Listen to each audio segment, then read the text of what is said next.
Hi guys, it's Dr. Arya again with Arya Foot and Ankle. I know it's been a little while since I've done a video. I don't even know where to look at the camera, but I'm mostly coming to you on a Friday night to do this video because this is patient education that I think is really important. It may be more important than the contouring makeup video or the funny dog video that you just watched, because this is a video on how to clean your feet. In this video, I'll just show you quickly how to clean your feet properly and in between the toes properly.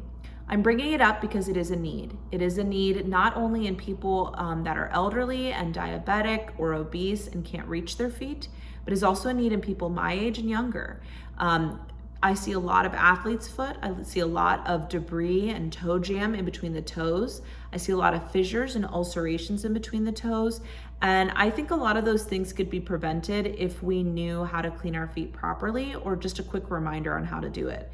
Cleaning in between the toes is just as important and very similar to flossing. It's very easy to forget, so we don't shame anybody for it. It's nothing to be embarrassed about. But as you can imagine, our feet are crammed in our shoes all day. We sweat, there's debris, there's our socks, there's non-breathable materials. We sit in our shoes all day while we're at work or outdoors if we're working construction or something outdoors in this Arizona heat. So as you can imagine, with crowded toes, moisture can collect in those areas. That moisture can create fissures that are essentially cracks in the skin that can open us up to bacterial infections. It can also open us up to potentially viral infections that manifest as warts, and also fungal infections that we know as athlete's foot. For somebody that's high risk and diabetic or geriatric, any debris that sits in between the toes for a long period of time can also open up to them to these things, even if they're not sweating and that kind of thing, because if the debris just sits there and creates more and more moisture, the skin tears and it creates a portal for infection, so the infection gets in there.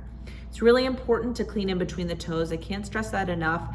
And I see it in young people, people my age, even young professionals. Sometimes we just forget, just like we forget to floss. So I'm gonna show you some quick tips.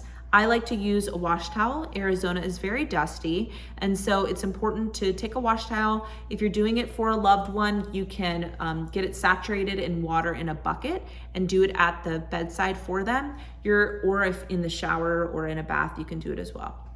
You're gonna take your wash towel, get either bar soap or liquid soap on it, and you're going to go one time up, one time back firmly. That's probably all you need. And then you'll take the wash towel and you'll lace it in between every single toe. Now, there are plenty of signs up when you go to wash your hands at a public restroom or in a restaurant, and they tell you how to wash your hands, including in between the webs or the inner spaces of your hands. Same thing with your toes. We need to clean in between the web spaces. And in fact, it's even more important. There should be posters up on how to clean your feet, because it's even more important because, like I said, our feet are constrained in shoes and non-breathable things all day, and we don't spread our toes like we do our fingers. So another tip is, after you lace this in between the toes, when you get out of the shower and bring the towel down your body to dry your body, you want to bring this down and make sure the toe inner spaces are clean and dry, and that you don't put any lotion or moisturizers there. Another tip is for my hikers that love to camp and hike. I think that's great. I recommend getting like a little alcohol prep pad. I just opened it, and it comes in a square, and you'll just kind of take the square, shimmy it down in between the toes, and that will keep those inner spaces clean and dry. I recommend that for my older patients too, that if you have a loved one that you can help take care of, you can kind of shimmy that in the inner spaces for them and help keep their inner spaces clean and dry without giving them a full-on bath. If you don't like feet and you think they're gross, or you don't want to do that for somebody that you love, I totally get it. Like, it's not ideal that you're cleaning somebody else's feet, but if you can help them in some way, you can send them to a podiatrist, because sometimes these little debris in between the toes and stuff, that creates a nidus for infection that can be limb or life-threatening and land your loved one with diabetes, or they're geriatric. Just because they can't get to their feet, it could land them in the hospital with an infection. So it is important. I love seeing all patients, whether they're able to get to their toes or not, for whatever they come in for.